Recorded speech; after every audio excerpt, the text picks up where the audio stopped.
Hi friends, இன்னைக்கு எபிசோடில் நம்ம காவேரியோட ஃபோன் வந்ததை நம்ம விஜய் சொல்கிறாரு பாருங்க. 5 வருஷமாக இழந்த எல்லாத்தையுமே அடைஞ்சிட்ட போல் அவ்வளோ ஒரு சந்தோஷம். அவரே சொல்கிறாரு, நான் ஜெயிச்சிட்டேன்டி, இதுக்காக தானே நான் காத்திருந்தேன்னு சொல்லிட்டு. கண்டிப்பாக நம்ம விஜய் மட்டுமா ஜெயிச்சாரு, நம்ம ஸ்பேனில் தான் ஜெயிச்சாங்க. இந்த மூமெண்ட்டை தானே நம்மளும் பார்த்துருந்தோம். ஃபஸ்ட் டைமாக நம்ம காவேரி ஃபோன் பண்ணதும் அவ்வளோ ஒரு புன்னகைய முகத்தில் நம்ம விஜய் காட்டுறாரு. இங்கே சாரதம்மாவும் வந்து காப்பி குடித்த கையோட விஜய் தம்பிக்கு ஒரு குட் மார்னிங் மெசேஜ் அனுப்பிடுன்னு சொல்லிட்டு சொல்கிறாங்க. ரொம்ப மருமக பிள்ளைய எதிர்த்து இந்த அம்மா இப்போ அவ்வளோ ஒரு சேர்த்து வைக்க பாடுபடுறாங்க. ஒவ்வொரு முறையும் ஒவ்வொரு காரணம்.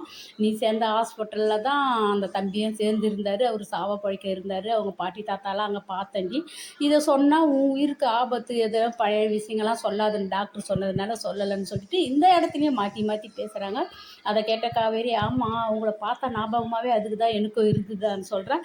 சரி சரி, காப்பி குடித்த கையோட ஒரு மெசேஜை போட்டுரு குட் மார்னிங்னு சொல்லிட்டு சொல்கிறாங்க. அழகாக இப்படி ஒரு அம்மா கிடைக்கணுமே எல்லாருக்குமே, உண்மையிலேயே சந்தோஷமான விஷயம். மருமக புள்ளியும் பொண்ணையும் சேர்த்து வைக்க காவேரி அம்மா தான் இப்போ ஃபஸ்ட்டாக நிற்கிறாங்க. ரொம்ப நல்லா இருந்தது இந்த மூமெண்ட்டு.